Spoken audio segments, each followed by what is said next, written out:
Minor recharge education and motivation. साथियों, आप देख रहे हैं बेस शिक्षा से जुड़ी हुई अपडेट्स। हाईकोर्ट का चुनाव में शिक्षकों की ड्यूटी पर आया बड़ा फैसला। महिलाओं को 1 करोड़ तक की संपत्ति पर स्टाम्प में होगी छूट। अपार आईडी के लिए प्रवेश पंजिका में नहीं होगा कोई परिवर्तन। बोर्ड परीक्षा ड्यूटी में 3 दिन पूर्व शिक्षकों को कार्य मुक्त किए जाने के संबंध में निर्देश दिए प्रमुख सचिव महोदय।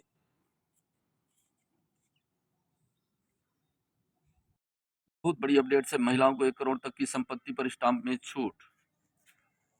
लखनऊ राज्य सरकार संपत्तियों की रजिस्ट्री कराने में महिलाओं को बड़ी राहत देने जा रही है। प्रदेश में महिलाओं के नाम पर 1 करोड़ रुपए तक की संपत्तियों की रजिस्ट्री पर 1% छूट की तैयारी है। अभी सिर्फ 10 लाख रुपए तक की संपत्तियों की रजिस्ट्री पर एक छूट दी जा रही थी। उच्च स्तर पर सहमत बन गई है। जल्द कैबिनेट से प्रस्ताव पास कराने की तैयारी है। स्टाम्प न्यायालय शुल्क पंजीयन राज्य मंत्री स्वतंत्र प्रभार माननीय श्री रावेंद्र जायसवाल जी ने मंगलवार को पत्रकारों से अनौपचारिक बातचीत के दौरान कहा कि राज्य सरकार महिला सशक्तिकरण पर संवेदनशील है। इसीलिए महिलाओं के नाम पर ली जाने वाली संपत्तियों की रजिस्ट्री पर नए सिरे से छूट देने का विचार है। 90 लाख तक की संपत्ति की रजिस्ट्री पर 7% स्टाम्प शुल्क, 10 लाख पर 6% स्टाम्प शुल्क लेने की व्यवस्था है। प्रस्ताव के मुताबिक अब 1 करोड़ की संपत्ति पर स्टाम्प शुल्क 7 की जगह 6% लिया जाएगा। अधिकतम 1 लाख रुपए का फायदा होगा। पिछले बजट में केंद्र ने महिला कल्याण के फैसलों पर बजट का प्रावधान किया था। उम्मीद है कि 1 करोड़ तक की संपत्ति पर 1% छूट की राजस्व राशि का हिस्सा मिल सकता है। संपत्ति पर इससे पहले 5,000 में गिफ्ट डीड से भी महिलाओं के नाम करीब 4 लाख करोड़ की संपत्ति की गई थी। राज्य सरकार संपत्तियों की रजिस्ट्री कराने में महिलाओं को बड़ी राहत देने जा रही। प्रदेश में महिलाओं के नाम पर 1 करोड़ रुपए की संपत्ति की रजिस्ट्री पर 1% छूट तैयारी है। अभी सिर्फ 10 लाख रुपए तक की संपत्तियों की रजिस्ट्री पर छूट दी जाती थी। पार आईडी के लिए प्रवेश पंजिका में नहीं होगा कोई परिवर्तन। जिला शिक्षा अधिकारी महोदय ने दिए निर्देश। सीतापुर परिसर विद्यालय में बच्चों की अपार आईडी जनरेट करने के दौरान जन्मतिथि आधार के अनुसार परिवर्तित की जाए। प्रवेश पंजिका में परिवर्तन नहीं होगा। अपार आईडी जनरेट करने के लिए छात्र छात्रा की आधार पर अंकित जन्म तिथि व प्रवेश पंजिका में अंकित जन्म तिथि में भिन्नता है। इस कारण अपार आईडी जनरेट नहीं हो पा रही है। तो ऐसे बच्चों की जन्म तिथि आधार के अनुसार परिवर्तित करते हुए अपार आईडी जनरेट की जाए, लेकिन प्रवेश पंजिका पर कोई परिवर्तन नहीं किया जाएगा। प्रवेश पंजिका का विवरण यथावत रहेगा। बीएसए श्री अखिलेश प्रताप सिंह जी ने बताया कि सभी खंड शिक्षा अधिकारियों को निर्देशित किया गया कि वह अतिशीघ्र अपार आईडी बनाने का लंबित कार्य पूर्ण कराएं। किसी तरह की लापरवाही क्षम्य नहीं होगी।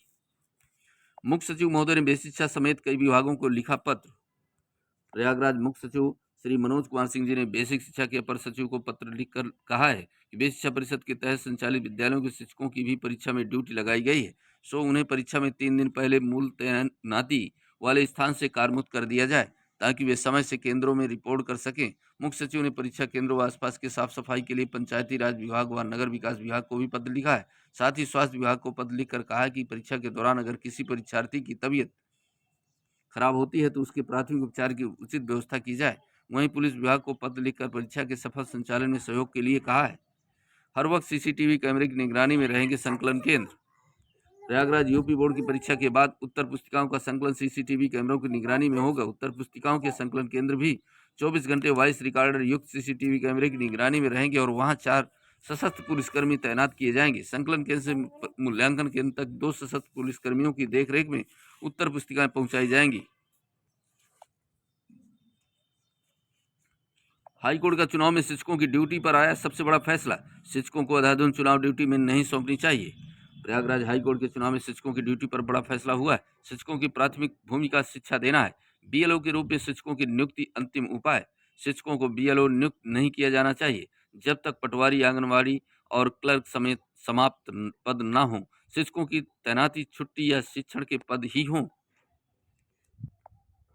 इलाहाबाद हाईकोर्ट ने एक महत्वपूर्ण आदेश में कहा है कि शिक्षकों को चुनाव ड्यूटी में अंतिम विकल्प के रूप में लगाया जाए। कोर्ट ने समाज में शिक्षकों की भूमिका को ध्यान में रखते हुए चुनाव ड्यूटी में शिक्षकों के उपयोग को सीमित किया है। कोर्ट ने कहा कि शिक्षकों को अंधाधुंध तरीके से चुनाव ड्यूटी में नहीं लगाया जाना चाहिए। उनकी प्राथमिक भूमिका शिक्षा देना है। उन्हें बूथ लेवल ऑफिसर बीएलओ के रूप में नियुक्त करना अंतिम उपाय होना चाहिए। यह आदेश न्यायमूर्ति श्री अजय भनोट ने झांसी के परिषदीय विद्यालय में कार्य शिक्षक सूर्य प्रताप सिंह व कई अन्य जिलों के शिक्षकों की याचिका पर दिया है। प्राथमिक विद्यालय में सहायक अध्यापक सूर्य प्रताप सिंह ने याचिका दाखिल कर 16 अगस्त 2024 के आदेश द्वारा बूथ लेवल अधिकारी के रूप में अपनी नियुक्ति को चुनौती दी थी। याचिका का कहना था कि उनके चुनाव में कार्य मतदाता सूची में संशोधन करना शामिल था। यह लगातार चलने वाला काम है और यह शिक्षा के अधिकार अधिनियम 2009 का उल्लंघन करता है। याचिका के अधिवक्ता एम सी त्रिपाठी जी का कहना था कि शिक्षकों की चुनाव ड्यूटी लगाना गलत है। बीएसए झांसी के अधिवक्ता रामानंद पांडे जी ने तर्क दिया कि केंद्रीय चुनाव आयोग के दिशा निर्देशों के तहत शिक्षकों की बीएलओ के रूप में ड्यूटी लगाई जा सकती है। उन्होंने कहा कि उनकी ड्यूटी शिक्षण कार्य में बाधा नहीं डालेगी।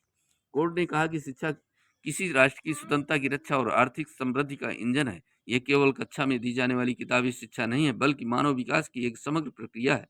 कोर्ट ने कहा कि शिक्षकों को की चुनाव कार्य में ड्यूटी लगाई जा सकती है, लेकिन यह ड्यूटी अंतिम उपाय के रूप में होनी चाहिए। कोर्ट ने निर्देश दिया कि शिक्षकों को तब तक बीएलओ के रूप में नियुक्त नहीं किया जाना चाहिए, जब तक अन्य सभी सरकारी कर्मचारी जैसे पटवारी, आंगनवाड़ी कार्यकर्ता और क्लर्क की सभी श्रेणियां समाप्त न हो जाएं।